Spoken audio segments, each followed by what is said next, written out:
I'm Daryl Owens, and this is A World of Difference. Our program celebrates and supports families rearing children who think and learn differently on their life journeys from kindergarten through college. A World of Difference is an educational outreach program of Beacon College. The Leesburg, Florida School is America's first accredited college or university devoted to educating students with learning disabilities, ADHD, dyslexia, and other learning differences. So let's get this episode started. Jack Canfield, co-author of the Chicken Soup for the Soul series, once observed that, quote, self-esteem is made up primarily of two things, feeling lovable and feeling capable, unquote.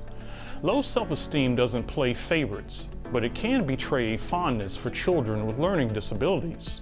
And because school-based learning programs are created for the masses, meaning neurotypical children, a child who learns differently may fall victim to believing he or she isn't as smart as their classmates. And this belief comes with baggage, shame, doubt, and feeling different. When children with learning disabilities fall into that trapped thinking, they may link their performance and ability to their self-worth, as they no longer feel worthy of respect or love from others. That can result in them dodging homework, withdrawing from social activities, or acting out. Bewildered parents wondered, how can I boost my son's self-esteem? How can I teach my daughter to cope? How can I celebrate my child's strengths? On this episode of A World of Difference, we'll meet a pair of Charlotte, North Carolina brothers who learn differently, whose parents have been all in with helping bolster their son's sense of self-worth and supporting their journeys toward abundant lives. Next, we dive in deeper on the sources and methods of bolstering self-esteem with an esteemed panel of experts in our Ask the Experts segment. Finally, we'll introduce you to this month's difference maker, a Stanley Cup champion who is now scoring even more points off the ice, chasing his goal of helping dyslexics like him find their footing. How can parents avoid damaging the self-esteem of a child who learns differently without even realizing it? Are there actionable steps that parents can employ to bolster self-esteem? How can parents recognize when low self-esteem is taking root in their child? We'll provide answers to those questions and more coming up momentarily. But first, research shows that children with learning disabilities are more likely to suffer from lack of self-esteem than their peers. Parents and the educators at the schools children with learning disabilities attend can provide an important buffer against forces that can easily wither a child's flowering self-esteem.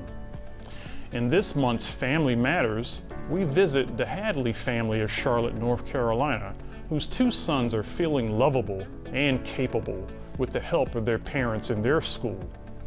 Here is special correspondent Andrea Childress with the story.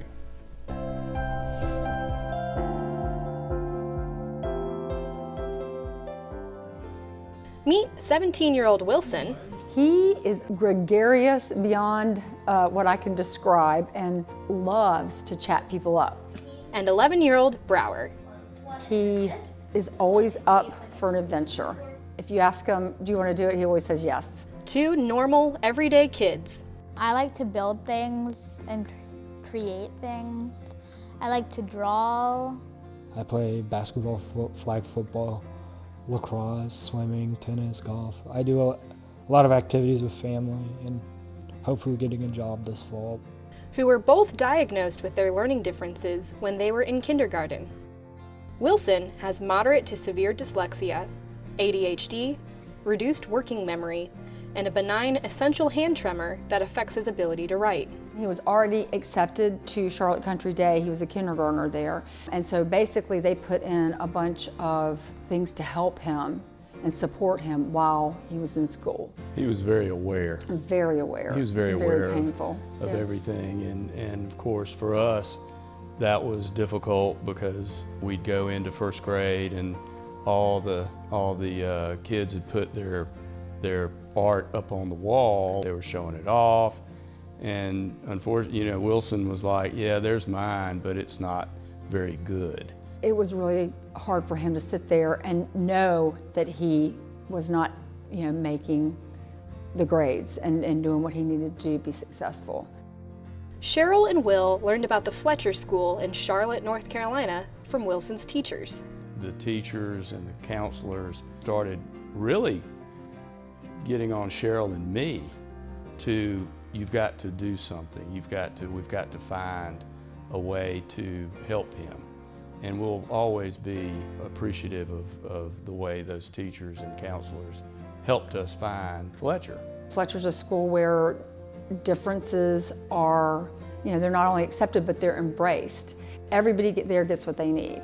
The Fletcher School is a school specifically for students with learning differences. It offers small class sizes and teachers with specialized training to meet the students where they are.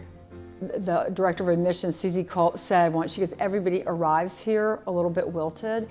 And so just watching him, come out of that and blossom over the years has just been incredible. Cheryl and Will say getting Wilson into the Fletcher School helped them in turn give Brower the support he needed when they discovered his own learning differences. Brower has benefited by not having to really get crushed or wilted, if you will. So he's not only enjoyed academic success at Fletcher, but social success. Brower has difficulties with processing speed, and he has mild speech difficulties. Whenever I talk, my S's are kind of like slushy. Identifying these diagnoses early on made all the difference. I myself have dyslexia, but they didn't find it until I was in the junior in high school. I was 16. To be able to get someone tested, early and sort of see that there's an issue is monumental. The Hadleys strive to build self-esteem and efficacy in their boys by encouraging them to try new things, traveling frequently, and intentionally celebrating their successes. They're going to have tough times. They have certain challenges. We want them to really give everything a try. That's what my mom always impressed on all of me and my siblings. You should try anything once. You don't have to do it again, but try anything once and see how you like it, and we've lived by that. One of the big things that I've tried to do with both the boys is travel and expose them to just as much as I possibly can.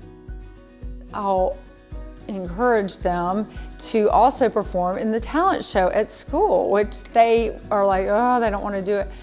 But all the peers support all the kids that are brave enough to get up there and. Lately, I've been thinking. I know it feels so good to my kids. Wilson and Brower have both told us we want to go to school, and that was just, to us, everything you could ask for. With their learning needs met, the boys feel able to pursue their hobbies and interests without fear of falling behind. I want to be a builder or like an architect so I can build buildings. I really want to start a business in video game designing and stuff. And then one of my friends at school released a single, and I'd love to help him out and do bass on his songs and probably try to make a name for myself. I'm not smarter than people, but most people with learning differences are smart. I know Wilson has a lot of tools now that he can use throughout his life because he understands what he can and can't do, but he understands how he can get where he wants to be using the tools that he's been given. No matter the challenges the boys may face in the future, they have been equipped with strong foundations, both in the classroom and outside of it. Reporting from Charlotte, North Carolina for A World of Difference, I'm Andrea Childress. Thanks, Andrea, for that uplifting story. Now let's explore the ins and outs of self-esteem with experts in the know.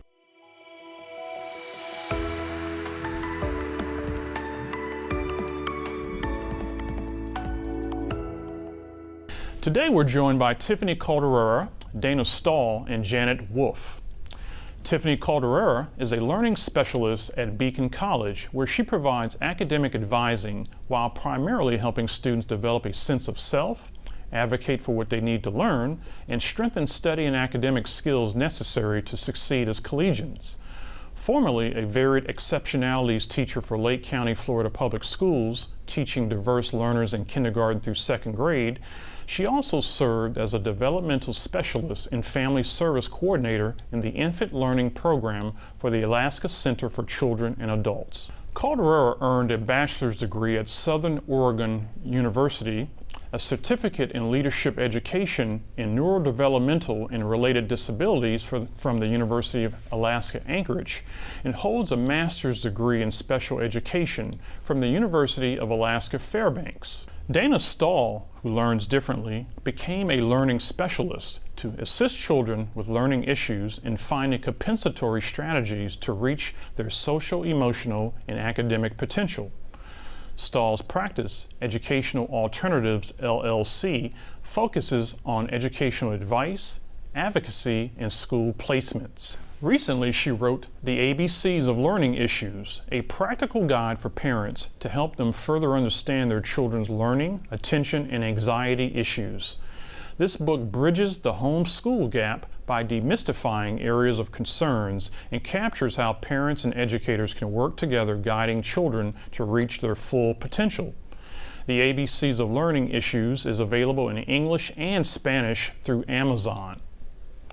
Janet Wolf is head of school at the Ideal School of Manhattan, New York's only K-12 independent inclusion school.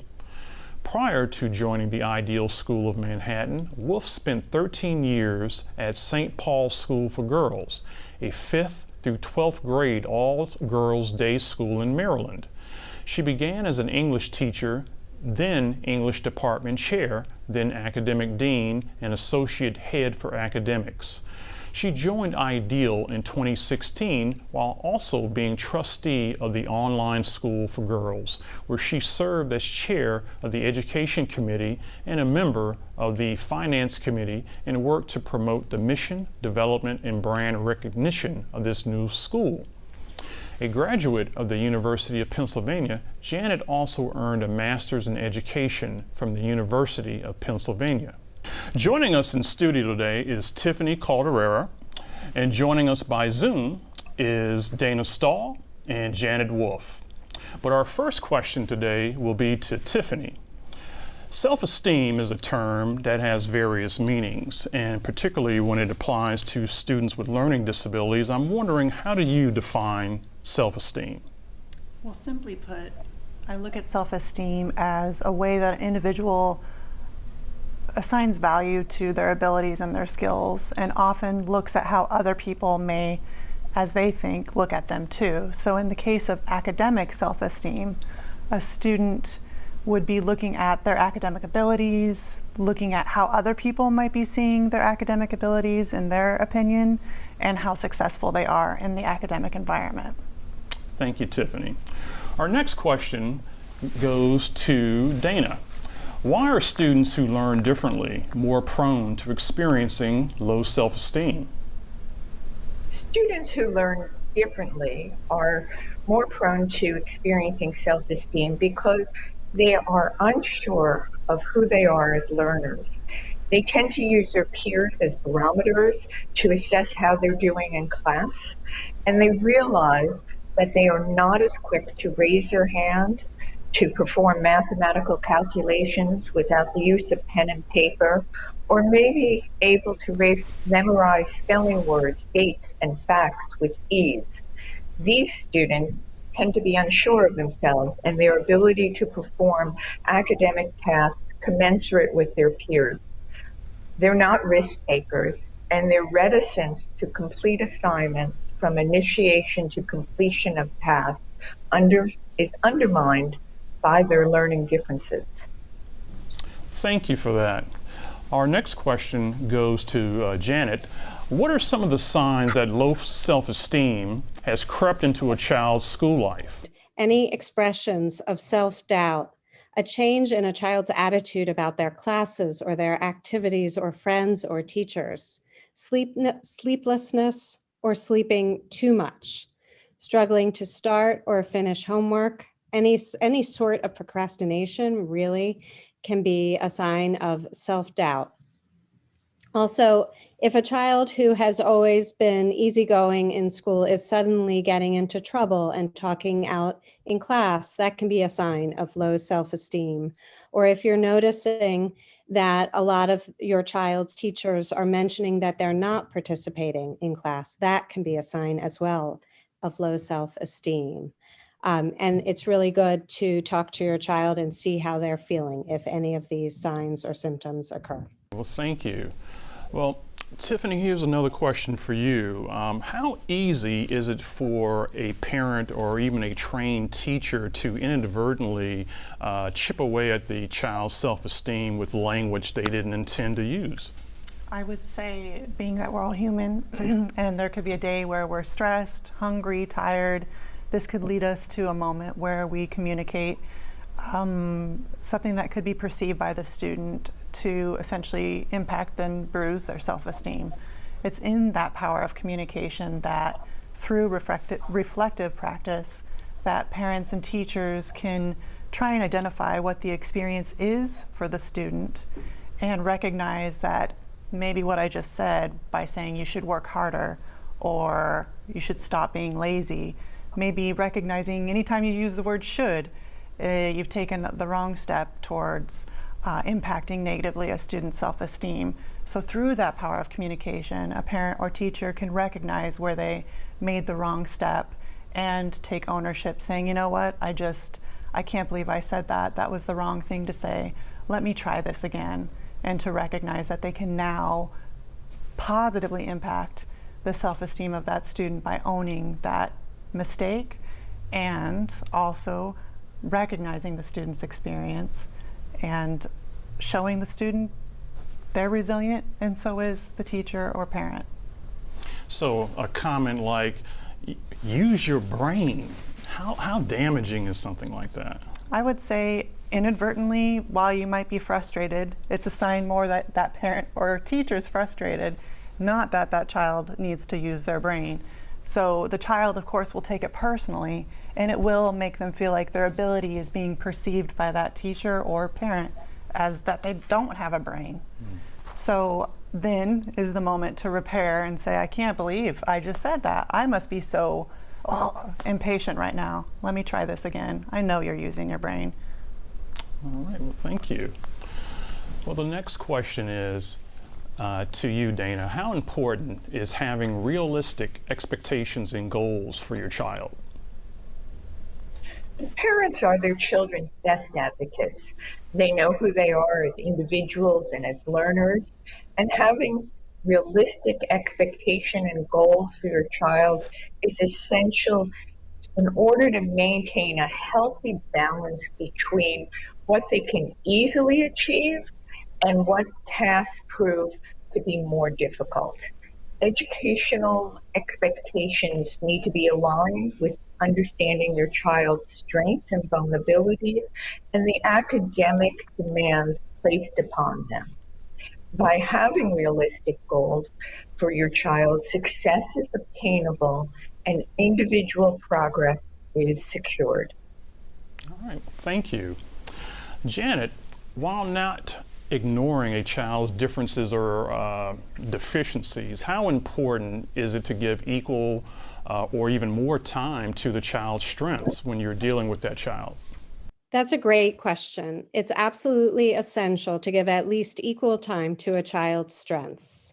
For example, if your child loves and excels at sports or arts and enjoys outside or school-based activities in these areas, make sure they can continue to have those opportunities to shine. Not every successful adult was an A student in school. Teamwork, collaboration, creativity, and emotional intelligence are all equally essential building blocks for happy, healthy, and productive growth and adulthoods. I also recommend asking your child how they view their own strengths, both in and out of school.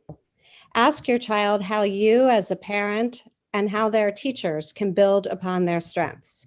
A strength-based approach will validate your child's individuality and help them to feel really empowered and want to work hard and learn rather than feeling defeated by what is challenging. The more your child can articulate their strengths in and out of school, and the more you acknowledge your child's strengths in and out of school, the better they'll be able to advocate for themselves and to really understand their learning style while taking joy in the activities that they love and maintaining their positive self-esteem. How important is it in helping your child to understand the nature of their learning difference? Is this something that you as a parent should regularly bring up and address, or do you downplay it? It's a good question, and one to really think, what does the nature of the word disability, what value is assigned to that? And it kind of is a way of saying there's a lack of ability here. So while I think the language around advocating for oneself involves the word disability and deficits and kind of where there's a recognition of a lack of skill, it's first important, just like Janet said, to focus on strengths and build that foundation where a student understands that well before they understand the concept of disability.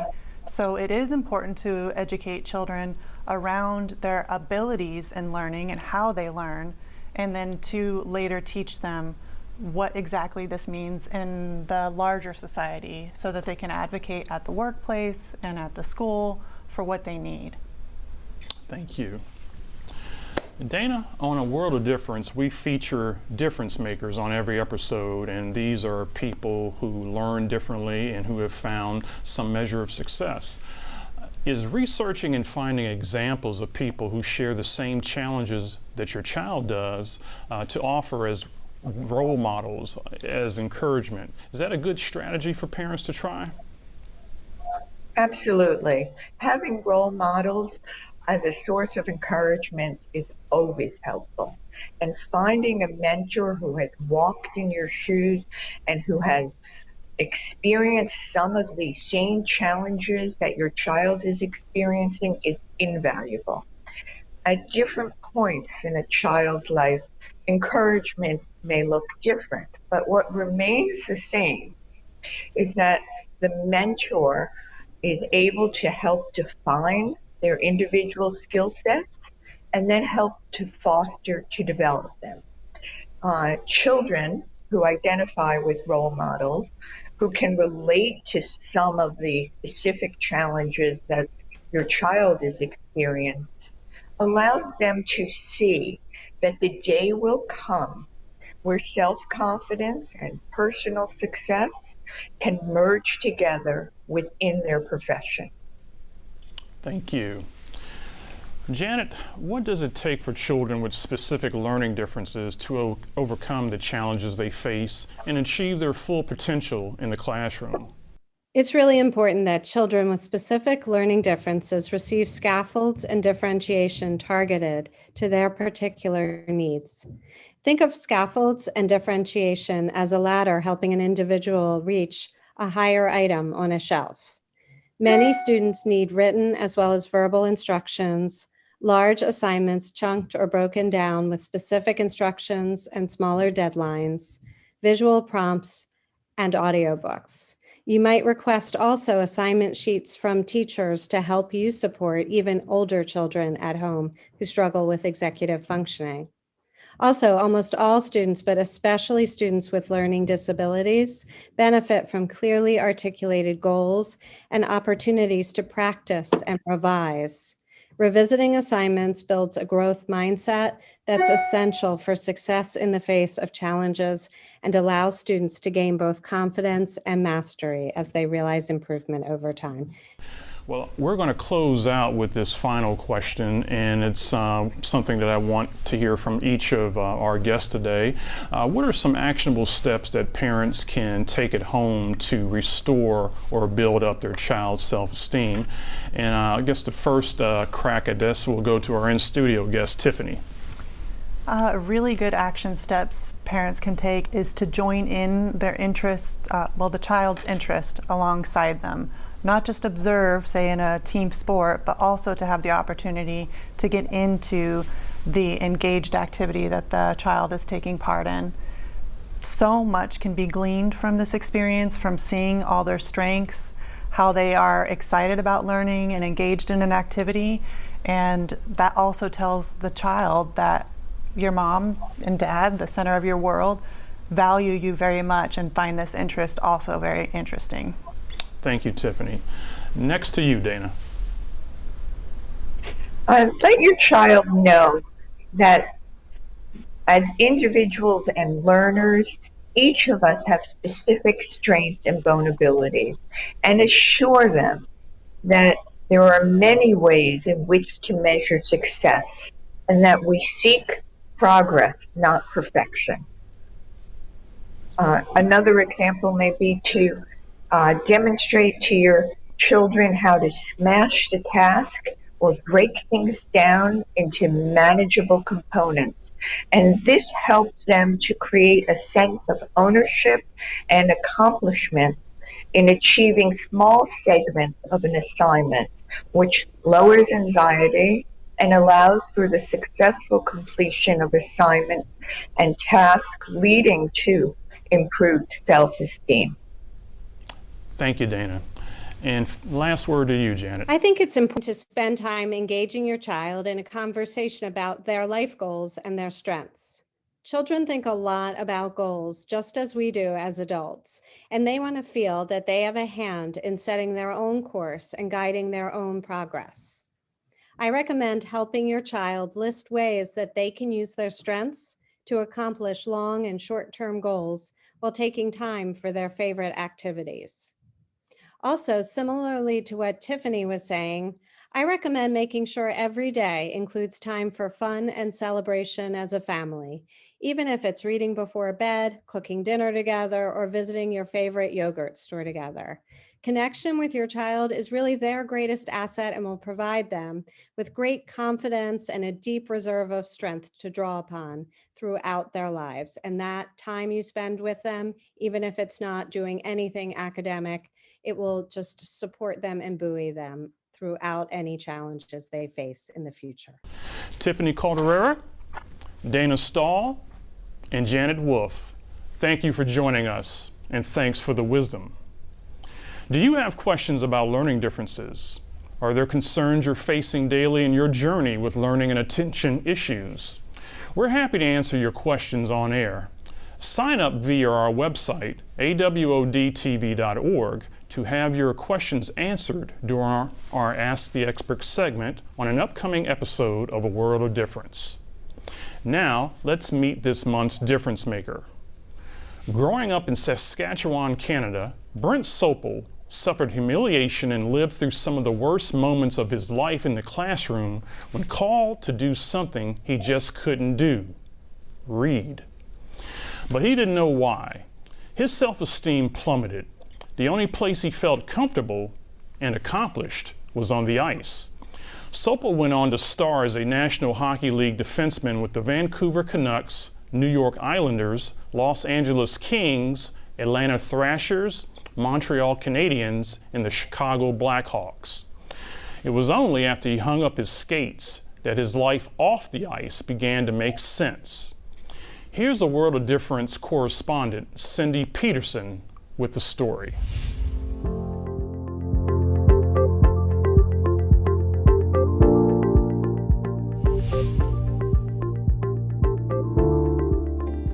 We caught up with NHL hockey player and Stanley Cup winner Brent Sopple. Sopple has had a successful career as a defenseman for most notably the Chicago Blackhawks, the 2010 Stanley Cup champions. But as a child, Sopple struggled with being different and not doing well in school, and never knew why until later when he was diagnosed with dyslexia. Oh, my childhood in the classroom was terrible. Finding out I was dyslexic later on in life, I struggled every day from the time I walked in that school to the time I left. One of my worst days in classroom, I had plenty of them, but it definitely would have been freshman year, early in the year, I think. First month, asked to stand up in front of the class and read.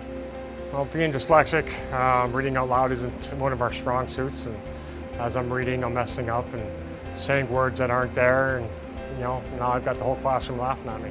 It definitely impacted my self-esteem. I think about it every day. It's something I really do think about it every day. Hockey was definitely my salvation. It was a place where I could go and and not worry about anything to do with school, reading or math or anything like that. My hockey career was as long as it was because I had dyslexia.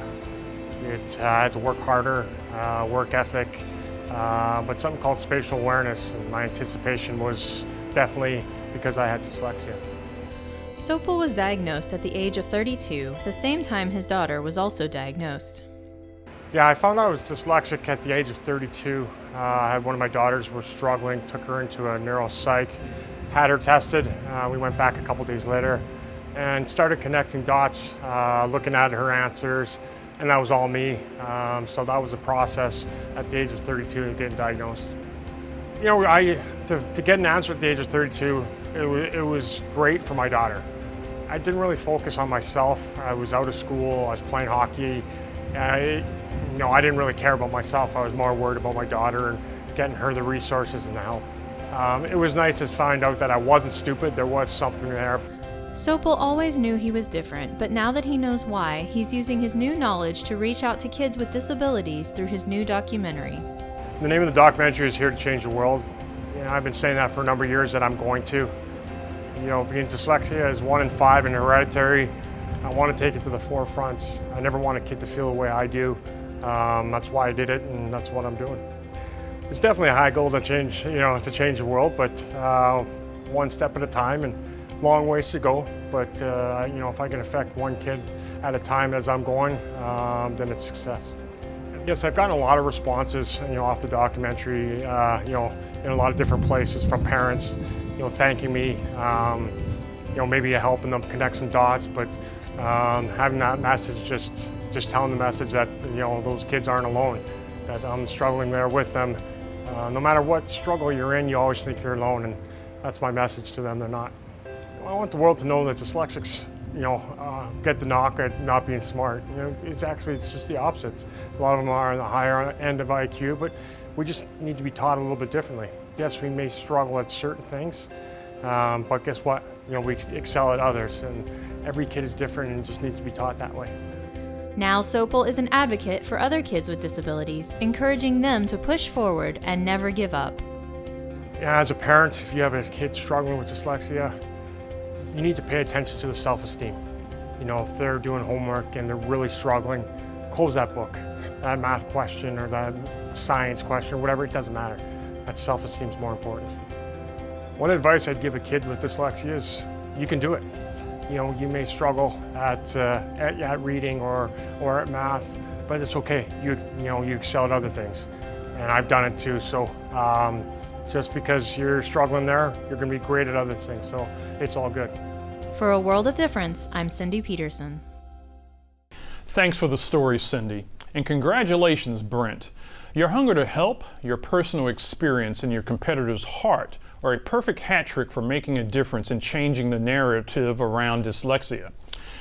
And that brings us to the end of this episode of A World of Difference. How are we doing? Do you like what you're seeing? Are there learning disability issues you'd like us to cover? Are there some features you'd like us to present? Let us hear from you. Your feedback lets us know whether or not we're on the right path or whether we need to alter course to bring you the information that truly helps celebrate and support you on your neurodiversity journey. You can write us at contact@awodtv.org.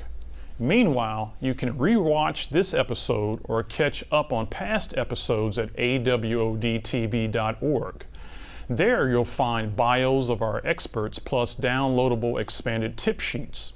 You can also visit the Beacon College Facebook page, clicking on videos and then browsing under series, or view the program on Beacon College's YouTube channel. Podcast lovers can listen on the go on Spotify, Breaker, Google Podcasts, and other popular podcasting platforms. On our next episode, we'll look at the benefits of animal-assisted interventions for students who learn differently. Until then, for Andrea Childress, Cindy Peterson, and the Lakefront TV team, I'm Daryl Owens. Thanks for watching.